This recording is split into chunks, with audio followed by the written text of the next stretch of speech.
حلمی لە دهۆک بێوار بەیانیت باش ئەواڵ و زانیاریەکان لە شاری دهۆک بۆ بینەران بخەیتەوە.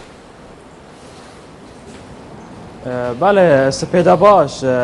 و بریاره ابرول دم جمیر ده سپیده لالقوش پارزگار نیه نینه و برای هل بجارتنان جلای اندام جواتا پارزگاه نینه و بیت هل بجارتن بووان هل بجارتنان جی 14 کاندید بو پست پارزگار نینه و خو کاندید کریه و اف 14 کسین هنه جی همی عربن کو سر لیستا نهزانه کو مزنترین لیسته یا آنکو پارزگار نینوه دی برا لیستا نهزا بیتن کو مزنترین لیسته جواتا پارزگاه نینوه دا کو جنوازده اندامان پیکتتن سرجمی 39 اندامان جاله کدن و رو بر کاروبارن ازدیان لدهو که بما آشکرا کرد کو جواتا روحانیا ازدیان